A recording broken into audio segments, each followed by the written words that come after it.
Crônicas do Amanhecer, por Feijão Centro Espírita Allan Kardec de Balneário Gaivota, 12 de março de 2020. Morre Popeye, sicário mais famoso de Pablo Escobar. Parte 1.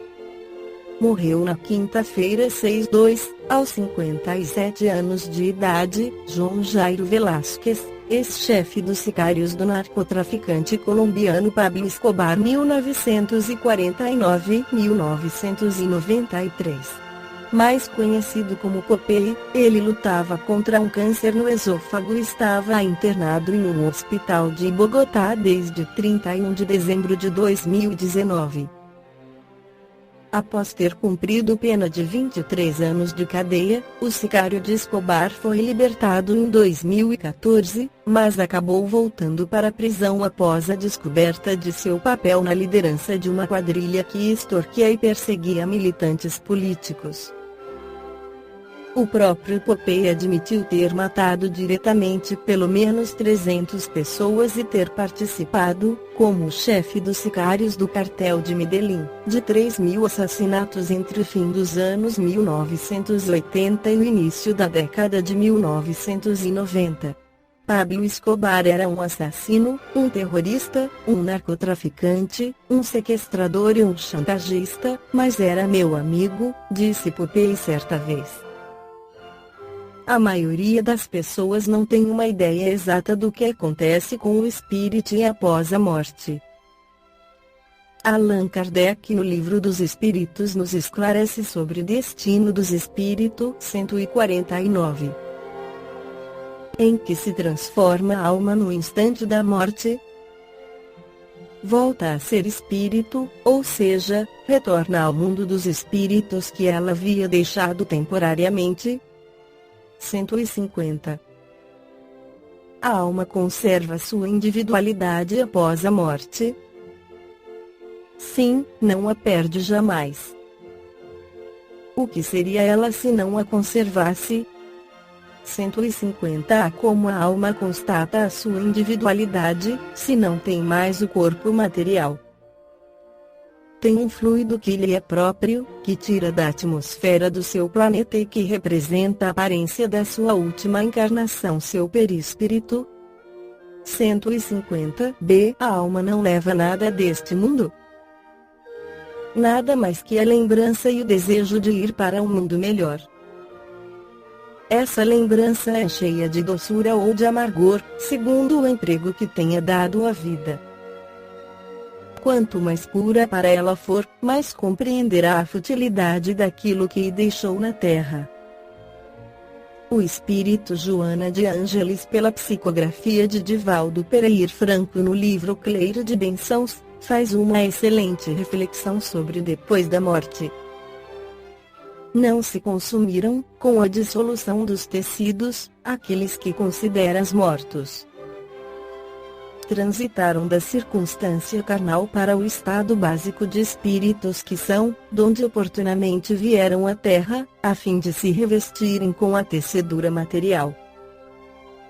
Ora, despojados dos implementos físicos, retornam à condição primeira, carregando nos sutis e complexos mecanismos da vida que os mantém íntegros, as realizações e os gravames, as ações positivas ou infelizes que se permitiram, enquanto se utilizaram do vaso fisiológico, na Terra.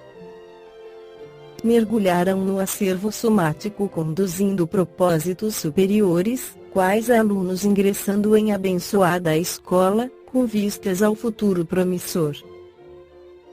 Despediram-se do currículo, guindados à posição que preferiram, fruindo a escolaridade conforme o aproveitamento que se permitiram.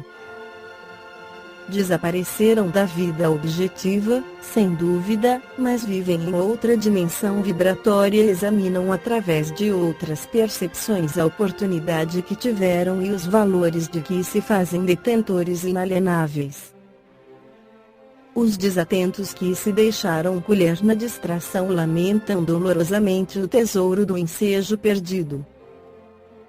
Os insidiosos e céticos, chamados ao retorno que esperavam demorar-se, sofrem amargas decepções. Face à realidade da vida que prossegue, os maus espiam enquanto despertam com a mente tornada fornalha de remorsos, graças à nova situação que desconsideravam. Os resignados e bons, chamados ao convívio imortalista, exultam e se preocupam com os que se enleiam na ilusão ou se anestesiam na busca do nada em que se infelicitam.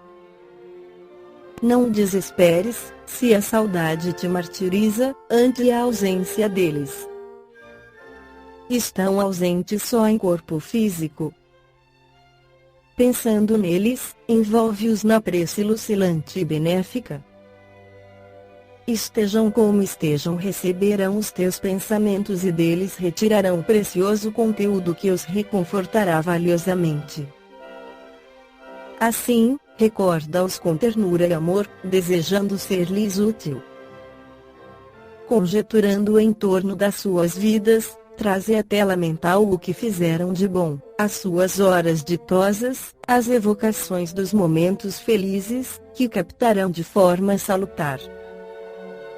Desse modo, ligar-se-ão a ti pelos preciosos liames do pensamento, mantendo o intercâmbio sutil contigo, dialogando, ajudando-te caso não possam, por enquanto, fazê-lo diretamente pelos processos mediúnicos mais positivos. Isto posto, pensem em ti próprio.